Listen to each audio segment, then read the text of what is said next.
Entonces vamos a dar inicio al ACV isquémico, que es el tema de hoy. En la mañana recibimos una presentación muy bonita, muy interesante, realizado por nuestro doctor Antero Peralta, y habló del ACV. Solamente para entrar en contexto de lo que es esta patología, vamos a hacer una pequeña definición. ¿Y qué entendemos por ACV isquémico? Es una lesión focal cerebral aguda ocasionada por la interrupción súbita. Ojo con esta palabra, es súbita, del flujo sanguíneo cerebral por la obstrucción total o parcial de una arteria cerebral, produciendo entonces isquemia, que se va a traducir en impedir la llegada del oxígeno y nutrientes a una zona afectada del cerebro.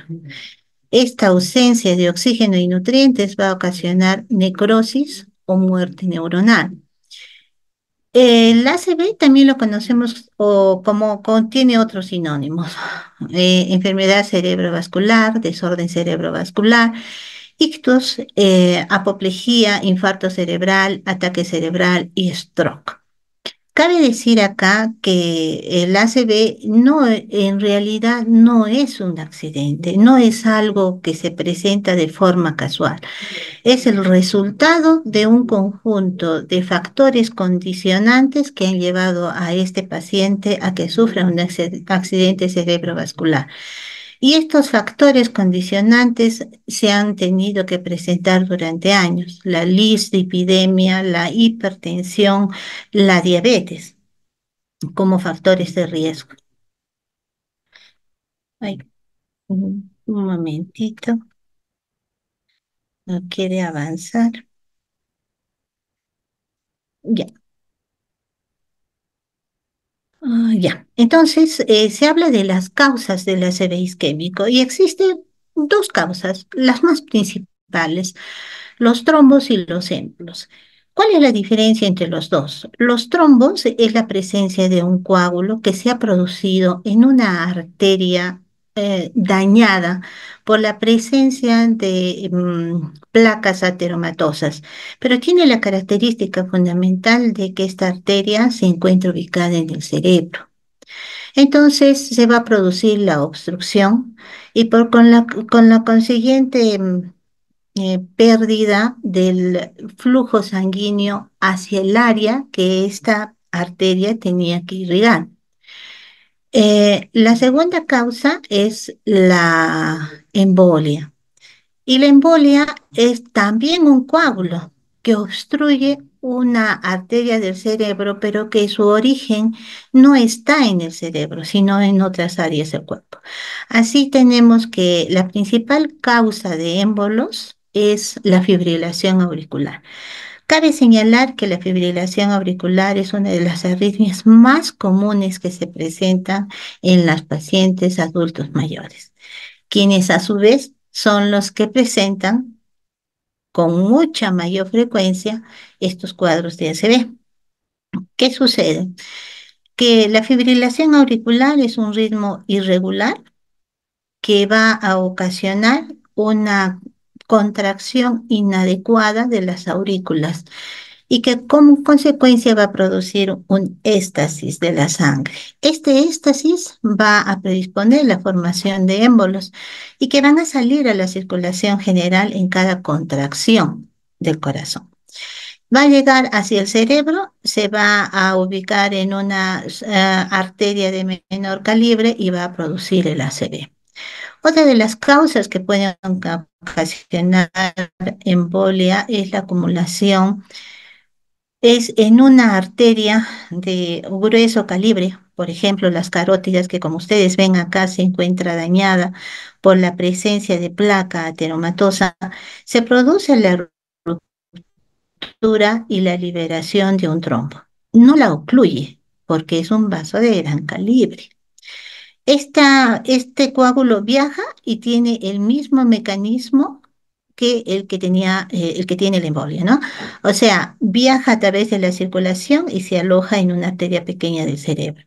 Otra de las causas también puede ser cuando esta placa de ateroma se fragmenta y produce un pequeño fragmento, vale la redundancia, de ateroma que va a viajar por la circulación, cumpliendo esta característica de que se origine en otra zona que no es el cerebro y que viaja hasta el cerebro, se conoce como émbolo también, émbolo ateromatoso. Entonces acá solamente es para que podamos fijar el concepto de que embolia es la obstrucción de una arteria cerebral en una arteria que no está dañada, no presenta placas de ateroma y que no se produjo por un coágulo en esa zona, sino que viajó de otra zona y se ubicó en el cerebro. Y la trombosis es el coágulo que se ha producido en una arteria lesionada, pero del cerebro. Entonces, una vez que se ha producido el ACV, la zona que está dañada y que cumple determinadas funciones, va a presentar una área de necrosis que se llama core o núcleo isquémico, y en esta zona de acá las células están muertas. Se le conoce también como necrosis, y necro viene de muerto. Hagamos lo que hagamos, no se va a poder revivir esta zona. Las células neuronales murieron y no hay nada que hacer. Pero sí podemos actuar en esta área que se encuentra alrededor del core, que es el área de penumbra. Toda la acción, todo el actuar del médico neurólogo, de la enfermera que trabaja en el servicio de neurólogo, de neurología, es con la finalidad de mejorar la perfusión en esta zona para que no exista mayor muerte neuronal. Y acá, y en base a eso y a esa definición, vamos a empezar en lo que es nuestra labor de todos los días. No sin antes hacer una definición de estos términos que para nosotros es muy importante. La presión intracraneana. La presión intracraneana es la presión que ejercen estos componentes del cerebro y que permite mantener en homeostasis todo el encéfalo. Cuando existe algún desequilibrio en alguno de estos componentes, se va a repercutir en el aumento de la presión intracraneal. Su valor normal es de 15 a 20 milímetros de mercurio. ¿Cuáles son estos tres componentes? Primero tenemos al encéfalo. El encéfalo ocupa el 80% de todo eh, el volumen intracraneal y está constituido pues básicamente por el encéfalo. El líquido cefalorraquídeo ocupa el 10% del volumen intracraneal y al mismo tiempo y en el mismo porcentaje el volumen sanguíneo, arterial y venoso. Eh, Cuando se produce un aumento de esta presión intracraneal, se va a producir lo que se llama hipertensión intracraneal. ¿Y qué sucede con esto? De que esta presión va a ser de acuerdo al volumen del edema tan grande que va a comprimir las estructuras. Pero si vemos en esta figura, nos vamos a dar cuenta que esta masa encefálica, el encéfalo, está protegido. La naturaleza lo hizo así, fue tan sabia que una estructura tan valiosa necesita ser protegida. Y por eso es que tenemos la bóveda craneal, pero tiene una cosa contradictoria o que va en contra de una ACV, que cuando se produce un edema, en otras palabras, se hincha el cerebro, no tiene dónde expandirse. ¿Y qué va a suceder? Va a comprimir su misma estructura. Pero esta compresión va de ahí de arriba hacia abajo. Y después, por debajo del cerebro, la comunicación es con el tronco encefálico.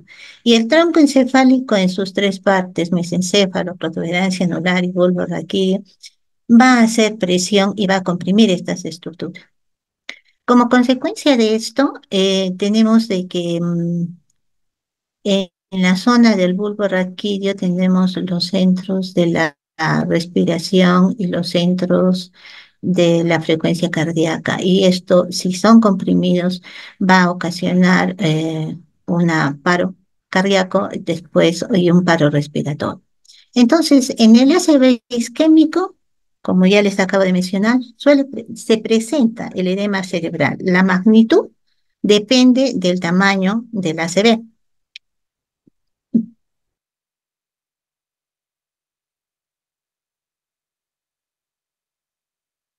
Está inestable. Perdón. Según la severidad del edema, pueden incrementarse la PIC. Y como les acabo de explicar, va a comprimir el tejido cerebral y los vasos sanguíneos. Eso va a tener como consecuencia mayor daño neurológico y disminución de la perfusión cerebral, que es lo que queremos lograr, la perfusión cerebral.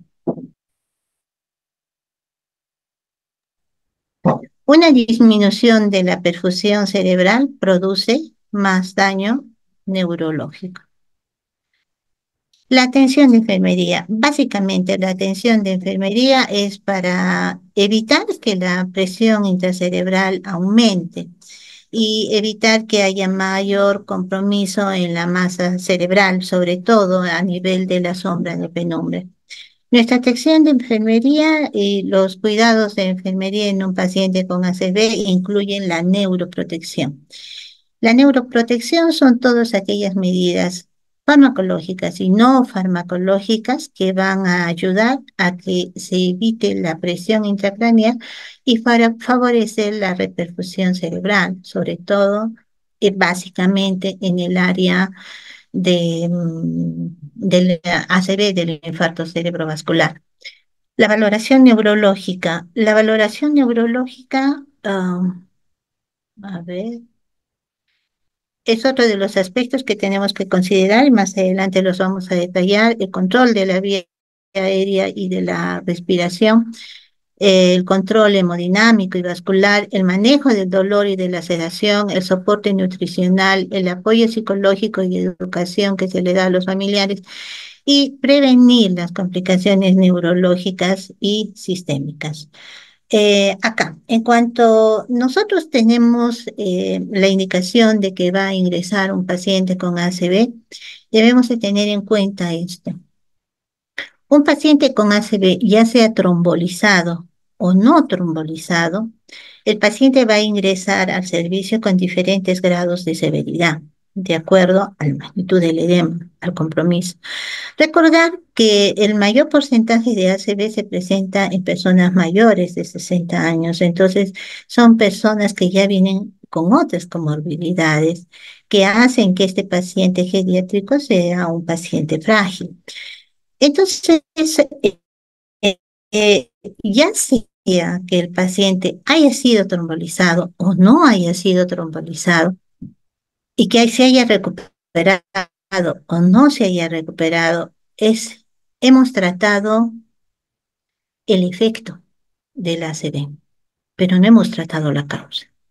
Entonces, lo que se quiere en el momento de la hospitalización es estudiar al paciente para determinar la causa por la cual se ha presentado el ACV. Y hemos visto que puede ser causa embólica, causa trombótica, pero existen otras causas. Por ejemplo, una comunicación interauricular, la presencia de un foramen oval, la presencia de valvulopatías que pueden generar la formación de émbolos. ¿Y esto con qué finalidad? Con la finalidad de que el paciente no vuelva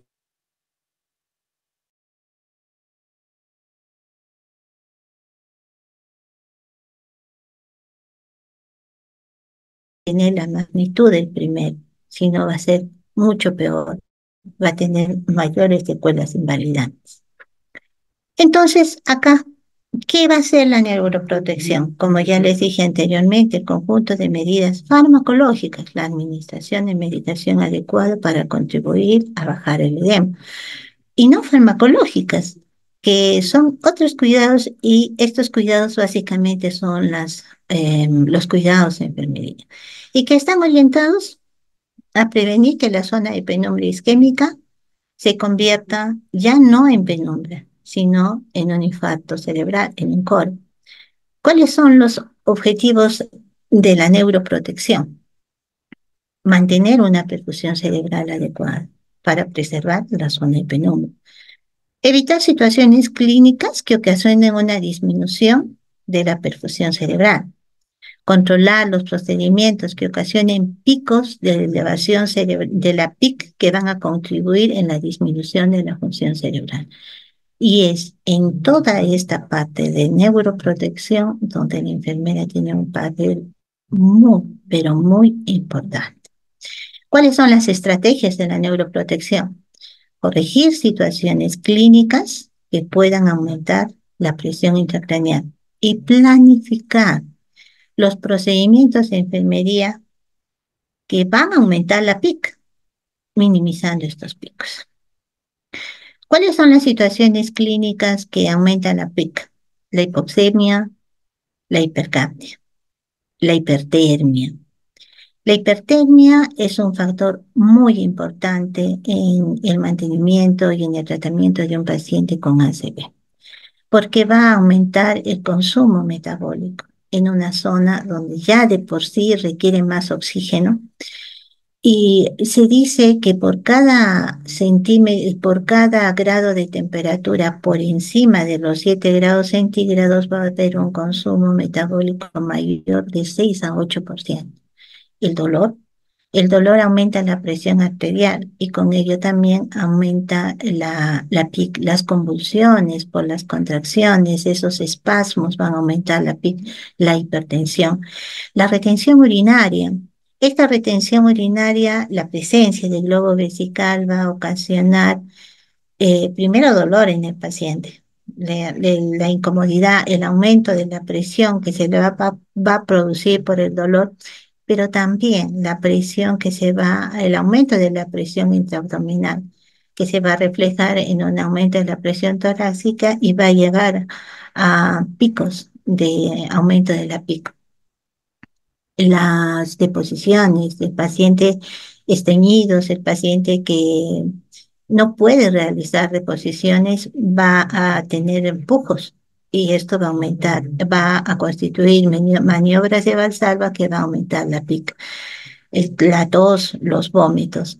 La hipotensión arterial va a conllevar a una disminución de la presión de perfusión cerebral y eso es lo que debemos de evitar. ¿Cuáles son los procedimientos de enfermería que aumentan la PIC por picos? La aspiración endotraqueal.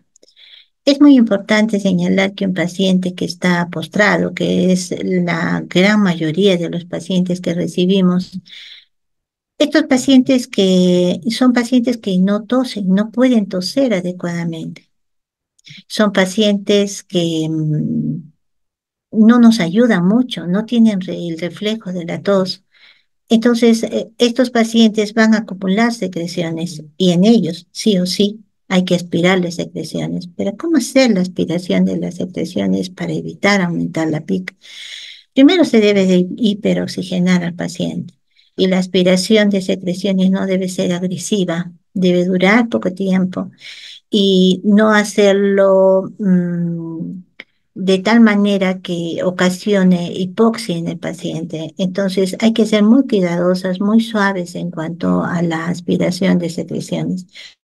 Los cambios posturales bruscos para prevenir las lesiones de presión muchas veces es el técnico, uno solo el que moviliza al paciente. Esto, y a veces son pacientes, los que tenemos nosotros en de 80, 90, hemos llegado a tener 120 kilos, entonces es muy difícil y tratamos de moverlos, quizás no se hace con la delicadeza adecuada, pero estos cambios posturales bruscos también producen aumento de la PIC. La fisioterapia agresiva, la famosa palmoterapia y vibropercusión que se les hace a los pacientes en cada movilización, esto también aumenta la PIC. Procedimientos dolorosos que se realizan sin analgesia. En algunos casos se ha visto que colocación de catéteres venosos a pesar de que se les han colocado la analgesia, los pacientes sienten dolor. Curaciones, punciones repetidas, por ejemplo, cuando es difícil canalizar una vía, lo sometemos al paciente a dolor y esto aumenta la PIC.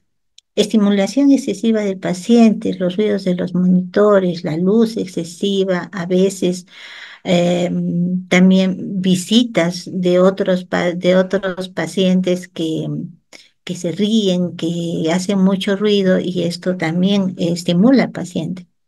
Y mantener al paciente en posición de cúbito dorsal. Pero esta posición de cúbito dorsal, les voy a mostrar un videito dentro de unos minutitos para ver la importancia de la posición del paciente en 35 a 45 grados, la alineación de la cabeza. La valoración neurológica continua, evaluar el nivel de conciencia.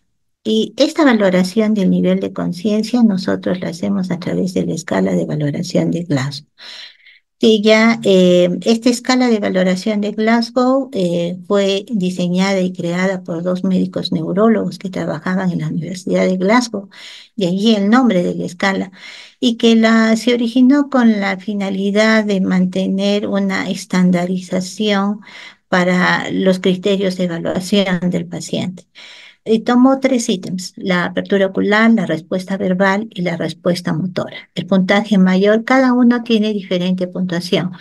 La primera respuesta verbal tiene 4 como puntuación máxima, la respuesta ocular. Segundo, la respuesta verbal, puntuación máxima de 5. Y la respuesta motora tiene una puntuación máxima de 6. De acuerdo a la valoración que hemos realizado, esta escala tiene una puntuación. Si llega a 13, entre 13 y 15, es porque existe una lesión cerebral leve. De 9 a 12 existe una lesión moderada y menor de 8 una lesión grave o coma. Acá es solamente para que puedan visualizar dos posiciones del paciente, la que significa decorticación y descerebración, tienen la valoración de acuerdo a la escala motora de 3 y 2 respectivamente, y que son cuadros severos y que nos dan un indicativo de que el paciente se encuentra en muy mal estado. La decorticación y la descerebración. En cuanto a la decorticación, la posición del paciente es en hiperextensión de los miembros inferiores. Los miembros superiores doblados, dirigidos hacia el pecho con los puños hacia adentro. Y existe una pequeña mnemotecnia para que nos podamos acordar o poder rápido definir si es una decorticación o una descerebración. Decorticación, cor de corazón. Las manos se dirigen hacia el pecho.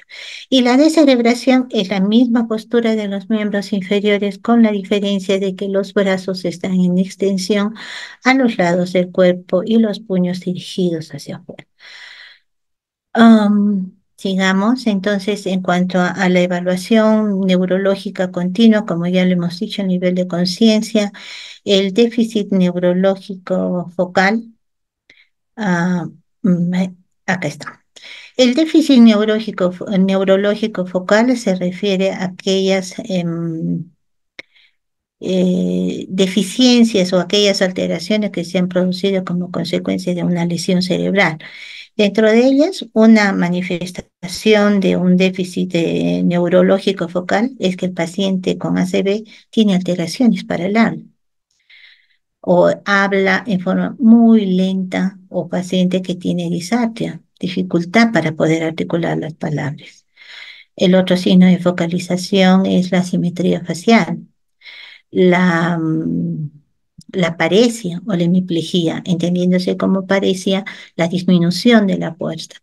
Ahora, esta puede ser disminución de la fuerza en la mitad de un cuerpo, que se llamará entonces hemiplegia, y dependiendo del lugar, derecha o izquierda, hemiparesia, perdón, y hemiplegia, la ausencia total del movimiento. Igual, del lado derecho o del izquierdo corresponderá a hemiplegia derecha o a hemiplegia izquierda. También puede ser una monoparesia o una monoplegia cuando es solamente un miembro el lesionado. Ahora, en cuanto al valor pupilar, en cuanto al valor pupilar debemos considerar tres aspectos básicos. Y estos son la simetría, el tamaño y la reacción a la luz. Eh, la simetría, normalmente, la pupila normal es de 2 a 4 milímetros, considerándose como miosis menor a 2 milímetros y midriáticas de 4 milímetros. Isocóricas quiere decir que son del mismo tamaño los dos y que reactivas a la luz. Cuando hablamos de anisocoria, esta imagen que les estoy presentando es una anisocoria. ¿Y esto qué sucede? ¿Por qué sucede? Porque es tanto el edema cerebral que va a comprimir las estructuras hacia abajo y la primera zona que se comprime es dentro de lo que es el tronco encefálico, es el mesencéfalo. Acá en el mesencéfalo se encuentra el tercer par craneal y dentro de su núcleo también el sistema parasimpático. Lo que hace es que el edema cerebral comprime y al comprimir el mesencéfalo también está dañando el nervio, el tercer par ocular. Es por esa razón de que no va a responder a la luz y va a ser mediática. Pero ¿qué debemos de sacar en conclusión de esto? De que está habiendo un edema cerebral tan intenso que ya ha aumentado la presión intracraneal y está presionando ya el tronco encefálico. Esto puede ocasionar herniaciones, la desviación de la masa cerebral de ese lado que va a comprimir. Primero hacia el lado oponente. Si es en el hemisferio derecho, va a comprimir al hemisferio izquierdo y después hacia abajo las estructuras del tronco encefálico, ¿no? Y esto ya, como sabemos, llega a la parte del bulbo raquídeo y el paciente puede morir. Por eso es que todas estas acciones que nosotros realizamos es con la finalidad de disminuir la PIC. Y la PIC va a estar aumentada por el edema cerebral, ¿no? Entonces, ¿qué es lo que debemos de hacer nosotros? El control estricto de los signos vitales. La presión arterial. Aquí quizás el tratamiento del paciente con ACV tiene muchos criterios en cuanto a la presión arterial. Y es que si es un paciente que ha sido, que no ha sido trombolizado, la presión arterial la mantenemos entre 180 hasta 110. Y esto en la fase aguda. Durante la fase aguda no se le administra tratamiento antihipertensivo al paciente, ya sea que sea hipertenso o no. ¿Por qué? Porque lo que queremos es de que al aumentar la presión llegue mayor cantidad de flujo sanguíneo hacia esa área que está infartada y que está hipoperfundida. Entonces, no hay que asustarse en un paciente con ACV, no hay que bajarle la presión porque estamos haciéndole más daño, ¿no?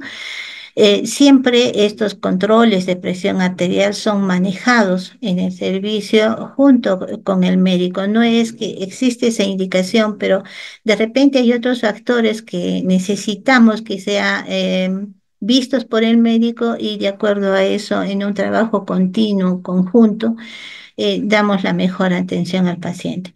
En cuanto a la frecuencia cardíaca, bradicardia va a producir hipoperfusión. Taquicardia. ¿Y por qué la taquicardia acá? Hemos hablado de que una de las causas más importantes de las embolias en el paciente con ACV es la fibrilación auricular.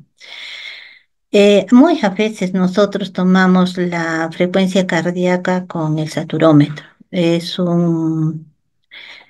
un elemento médico que nos facilita mucho el trabajo, pero en el caso de neurología, existe la fibrilación auricular como principal causa embólica de los pacientes con ACV.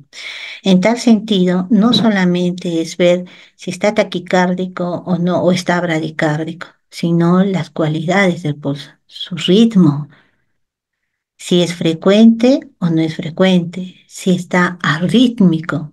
Un pulso arrítmico nos está indicando que el paciente puede presentar o puede estar haciendo una fibrilación auricular o un flúter auricular. La única forma de poder determinar si está presentando este episodio de fibrilación auricular es tomándole un EKG.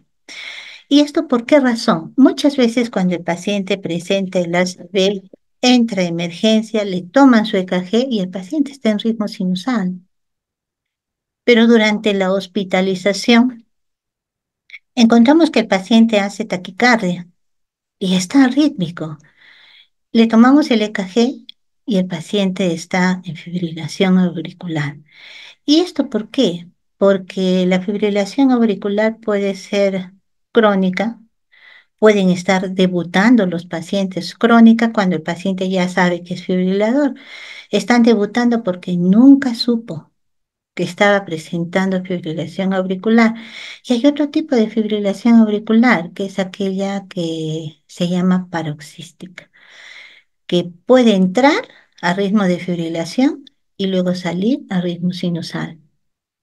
Por eso, dentro del protocolo de ACV, todo paciente con ACV debe tener Holter y debe tener eco transtorácico y en algunos casos eco transesofágico de acuerdo a la indicación del médico cardiólogo. Entonces, frente a un pulso irregular, hay que tomar un EKG. Esto muy importante en el paciente con ACV, en el paciente neurológico, pero no deja de ser importante también en otras áreas. La frecuencia respiratoria también es muy importante porque pueden ingresar pacientes que ya están haciendo su ACV, pero ya tienen otros factores patológicos. Por ejemplo, son pacientes con fibrosis pulmonar, son pacientes que pueden estar ya cursando con una neumonía.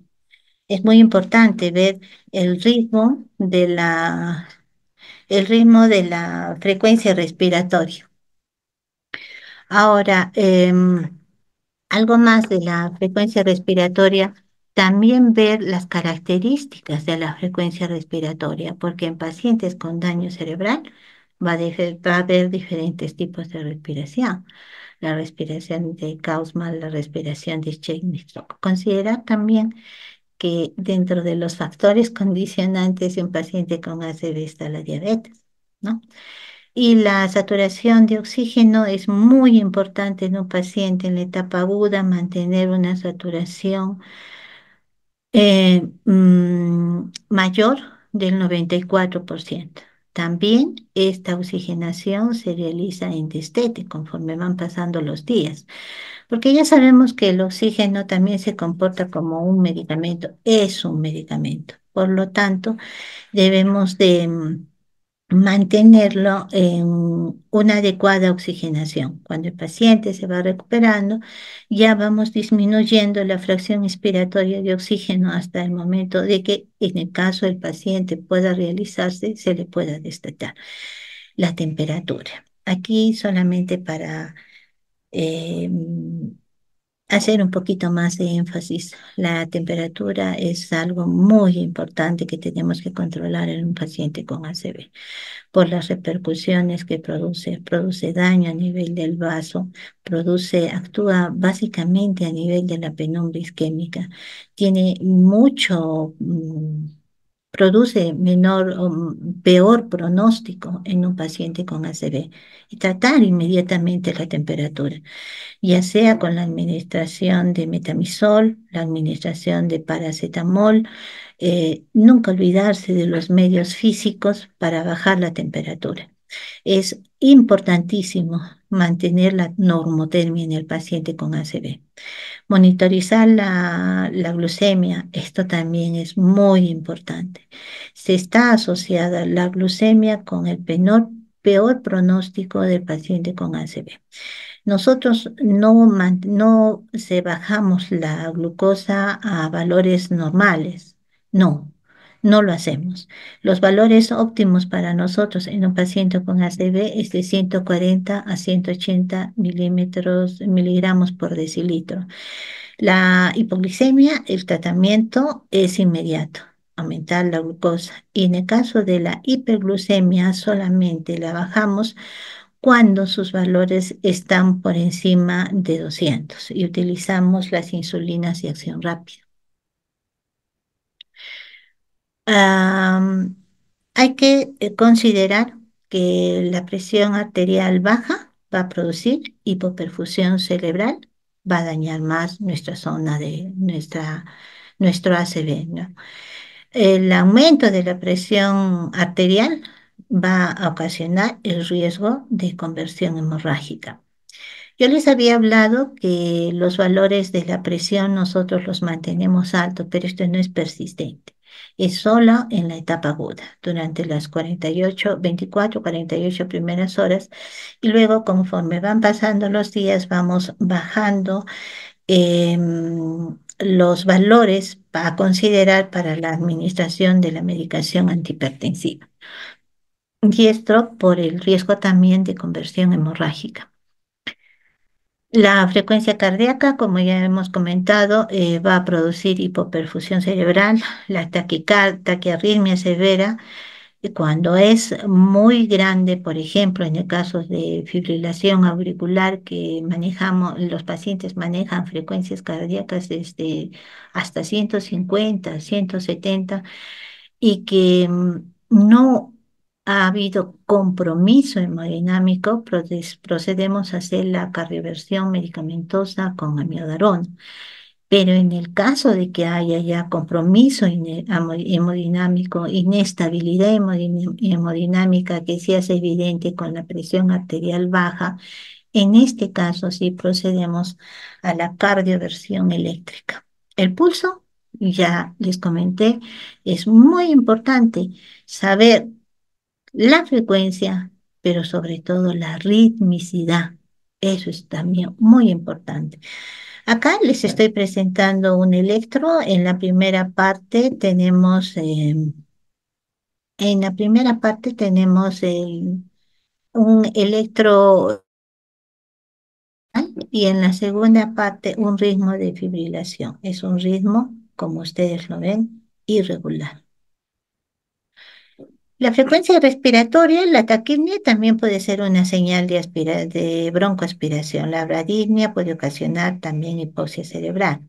Y algunos medicamentos que pueden ocasionar esto, fentanilo, petidina, diazepam, sulfato de magnesio. La saturación de oxígeno en la hipoxemia aumenta la presión intracerebral.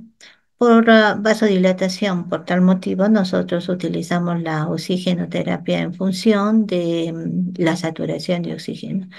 Y la hipertermia, esta figurita es para que ustedes puedan ver la implicancia de la temperatura en el daño del cerebro. El cerebrito se daña más porque actúa directamente sobre la zona de penumbra isquémica y produce hipoperfusión cerebral. Ah, Bien, ¿qué debemos monitorizar en forma continua? Ya hemos dicho, el control de las funciones vitales, monitorizar la glucosa.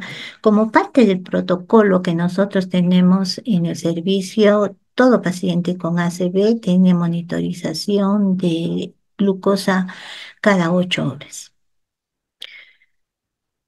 Y la administración de la aplicación de insulina de acción rápida cuando hay hiperglicemias por encima de 200. Pero hay pacientes que son pacientes adultos mayores frágiles, en donde tienen escalas especiales en cuanto a la administración de la terapia de acción rápida y eso se hace porque los pacientes que están haciendo hiperglucemias inmediatamente son interconsultados a endocrinología y les proporciona sus escalas de administración de insulina de acción rápida, pero en forma personalizada que le hacen en función a cada paciente. Es también importante, como ya se dijo, mantener la oxigenación, vigilar los signos de broncoaspiración, la aspiración de secreciones y acá la posición semifable. Esta posición semifable, posición de 35 a 45 grados, es muy importante para facilitar la ventilación, reducir el riesgo de aspiración y disminuir la PIC al favorecer el retorno venoso. Ah, acá. Esta posición semifable se debe mantener con la cabeza alineada, sin flexión ni hacia el lado derecho ni tampoco al izquierdo. Esta posición va a reducir la PIC porque va a favorecer el retorno venoso. Por otro lado, va a mejorar la ventilación y va a reducir el riesgo de aspiración. Este es un pequeño video para que ustedes puedan ver in situ cómo es que se produce alteración de la PIC. A ver. Paciente neurocrítico, cabecera central, con la cabeza central, ¿de acuerdo? Entre 30 a 45 grados. Y a veces nos vale madre y el paciente está así por un lado, o el paciente está con la cabeza bien extendida o bien doblada, la cabecera está a 0 grados, y dicen, pues eso no se ve, no tiene ninguna repercusión. Vamos a ver a continuación unos videos. Vean ustedes cómo este paciente se encuentra a 45 grados y la presión intracraneal está en 8. Comienzan a bajar la cabecera porque le van a hacer algún procedimiento o alguna situación y vean cómo la presión intracraneal se aumenta hasta 16, 17, 18, ahí va en 18 la presión intracraneal. Vean ustedes, con un medidor de presión intracraneal que se llama Camino, perdón. Y vean cómo regresan. Dicen, no, ¿sabes qué? Vamos a regresarnos porque la bajada de la cabecera aumentó la presión intracraneal. Vean qué tan importante es que mantengamos la cabecera central y entre 30 a 45 grados. Y ojo, si cuando esté intubado el paciente, nunca que esté comprimiendo la sujeción del tubo las venas del cuello. Eso es bien importante que le tengan muy, muy, muy en cuenta, ¿vale? Bueno, en este pequeño video hemos visto la implicancia tan importante que es mantener al paciente en una posición adecuada. Es muy, pero muy importante. El manejo hemodinámico, controlar la presión arterial, que ya como les hemos hablado, en la etapa aguda, mantener presiones de hasta 220 sobre 120. A veces nos asustamos, como decía el doctor antes. Cualquiera que venía decía, está volando en presión, pero es la presión que requiere el paciente en ese momento. Mantener una PAM ideal entre 60 y 70 milímetros de mercurio. Vigilar el ritmo cardíaco, vigilar arritmias, fibrilación auricular. El manejo del dolor para evitar que haya aumento de presión, para que haya maniobras de valsalva, para permitir una mejor valoración neurológica sin comprometer el confort, para prevenir agitación que puede elevar la PIC. ¿Y por qué se produce el dolor? Por la postración. Son extremidades rígidas, entonces el paciente en realidad siente dolor. El soporte nutricional e hidratación también es muy importante. En paciente que viene de emergencia y que ha sido postrombolizado, la indicación que se tiene en el servicio es de que no se le puede colocar ningún método invasivo. Cabe decir sondas nasogástricas o sondas vesicales hasta pasadas las 24 horas. En algunos casos hemos tenido pacientes que ingresan ya con la presencia de globo vesical y que el paciente no ha cumplido las 24 horas, entonces vemos riesgo-beneficio. y se le procede a la colocación de las sondas, ¿no? Pero en lo posible, en lo que se pueda, no se colocan sondas las primeras 24 horas. Después de las 24 horas se realiza la prueba de deglución. Tenemos la prueba de disfagia, que es la que nosotros realizamos en el servicio. Esta es una prueba que ha sido diseñada por los médicos del servicio, en el que se toman diferentes rubros. Y el primero es, por ejemplo, se le pide al paciente que tosa. Si el paciente cumple la indicación, se pasa al segundo ítem.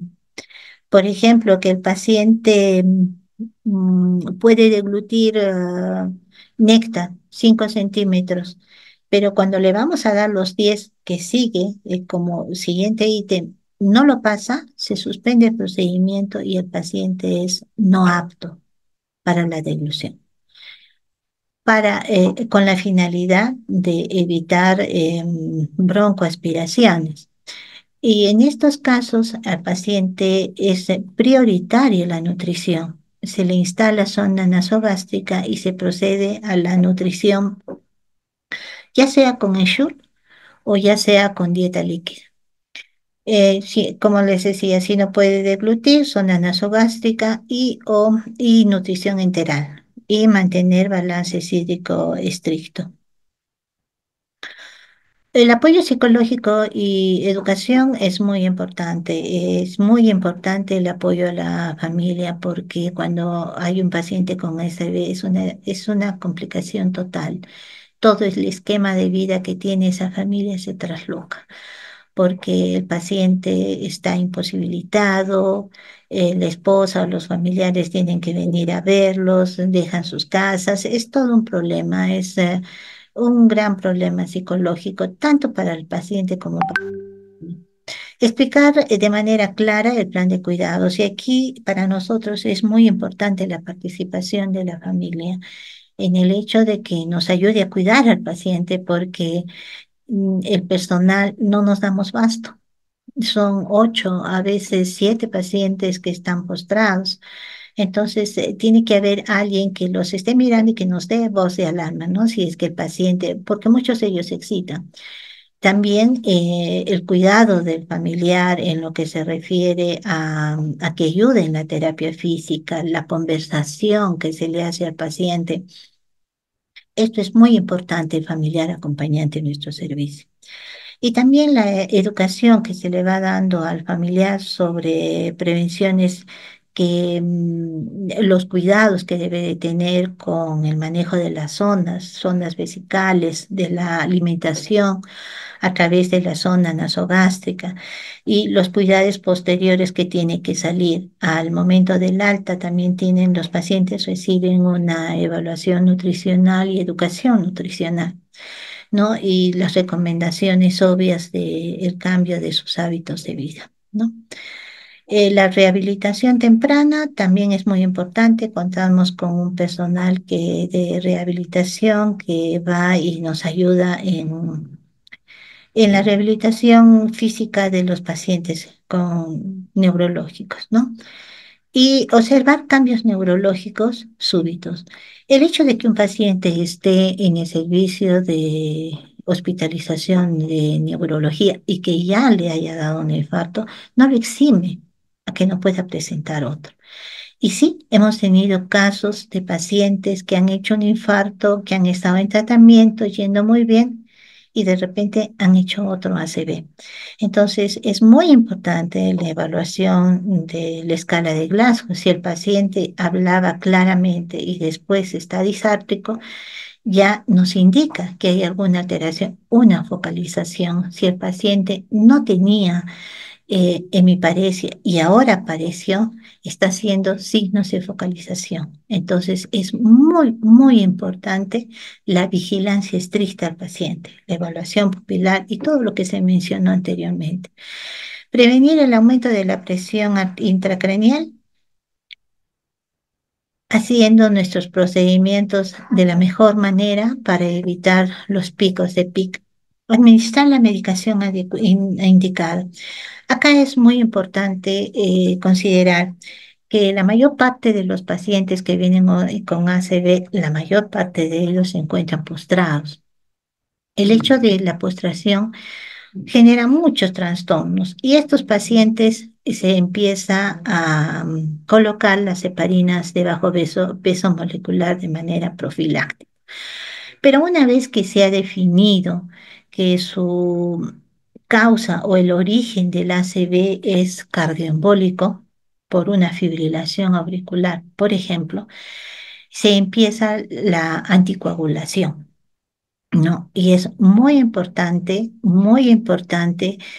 el control de la dieta. Pacientes con anticoagulación, por ejemplo, con warfarina, que es lo que tiene nuestro hospital, no deben de recibir alimentos con vegetales, no deben de consumir ensure y varias otras cosas que debemos tener muy en cuenta. A ver, complicaciones neurológicas. ¿Cuáles son las complicaciones neurológicas de un paciente con ACV isquémico? Es la conversión hemorrágica. Y nos vamos a dar cuenta de esto por los signos de focalización. La recurrencia de otro ACV, claro que sí, es lo que les explicaba, ¿no? Que hemos tenido en nuestro servicio pacientes con ACV mucho mejor, más estabilizados, pero que han vuelto a ser otro ACV.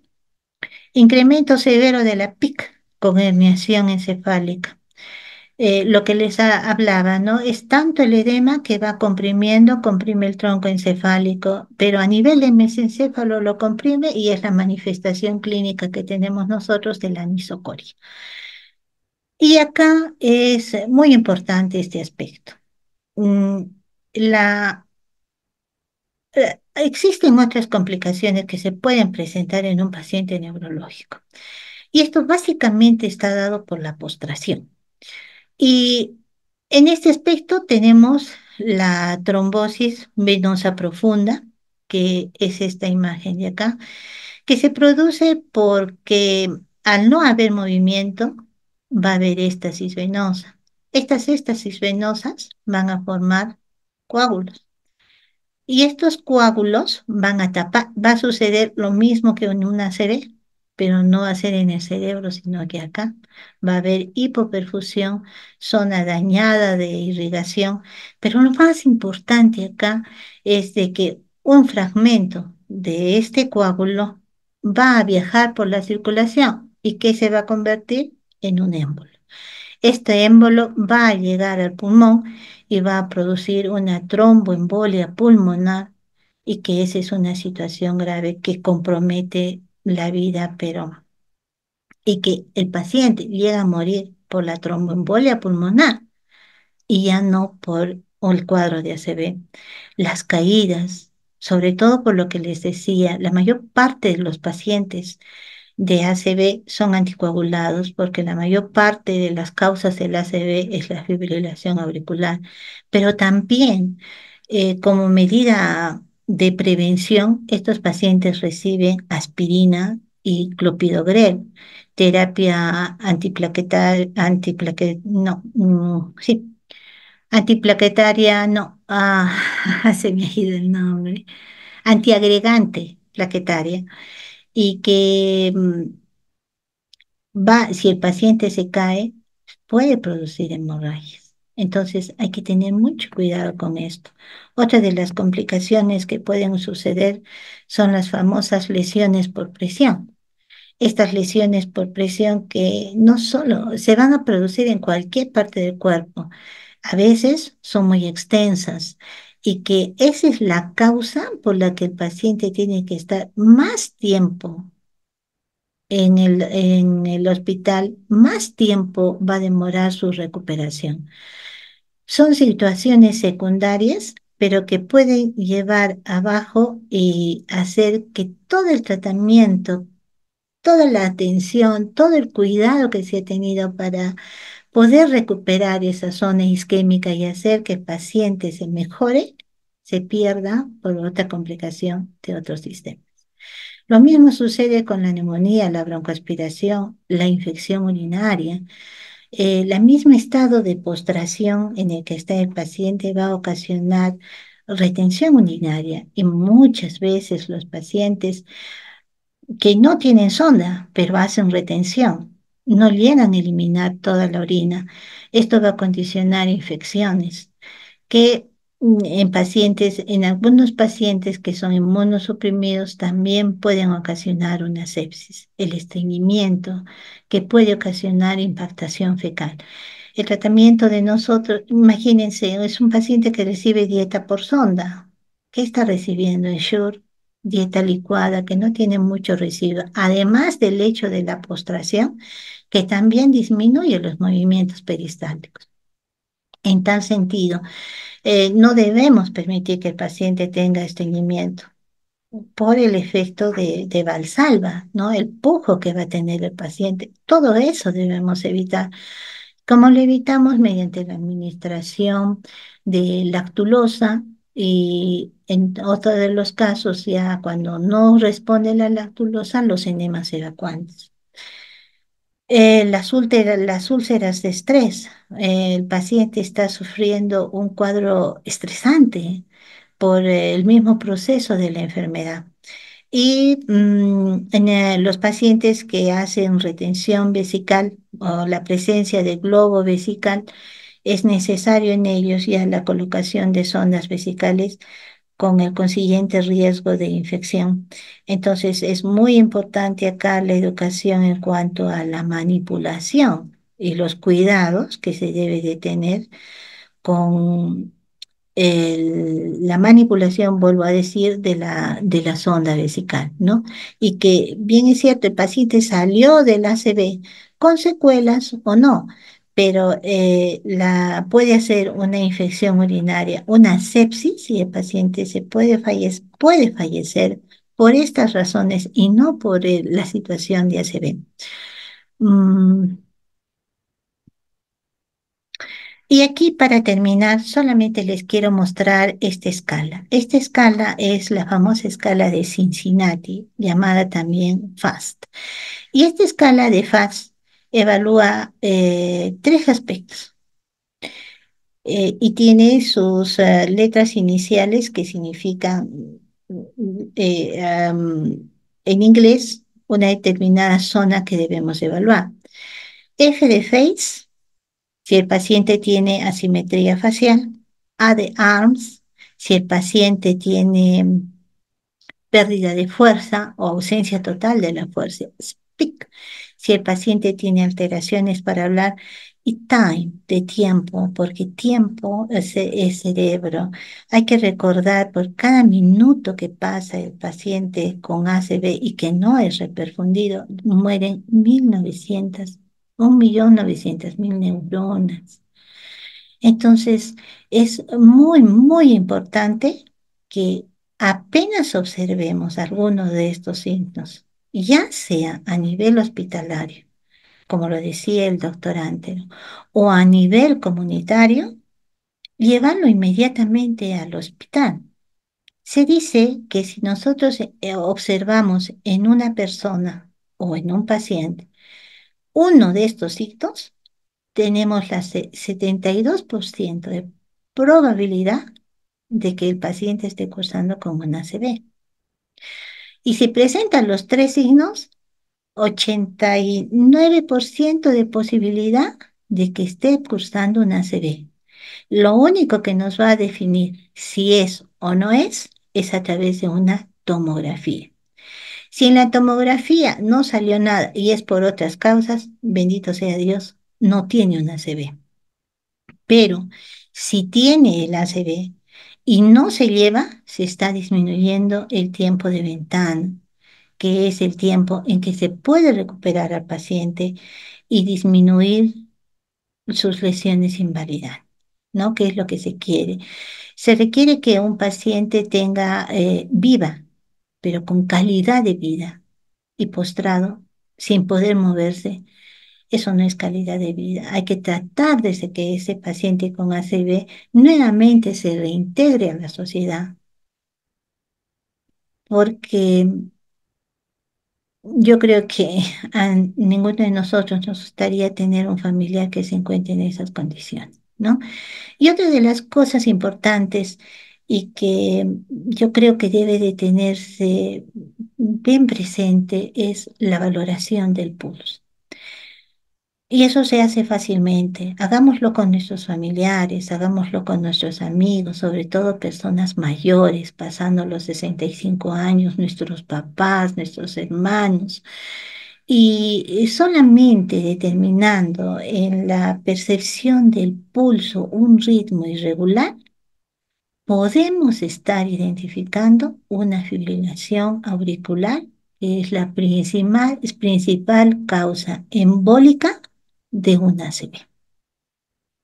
Entonces, no nos olvidemos, y yo creo que mi objetivo es de que ustedes puedan, no solamente el personal de neurología, todos podamos identificar un ACV. Identificar, corroborar, se hace en el hospital, pero les estamos dando mayor posibilidad de vida al paciente, menor discapacidad, hacerlos más útiles, darles calidad de vida, ¿no? Una vez implantado el ACV, la terapia de reperfusión es lo que va a hacer que el paciente se recupere. Gracias a Dios, el Seguro Social lo tiene. Y si la población está adiestrada en la identificación de estas escalas, vamos a hacer que, si bien es cierto, no se puede evitar que tenga ACV, lo que sí se puede evitar es que tengan menos secuelas invalidantes. Bueno, muchas gracias por su atención.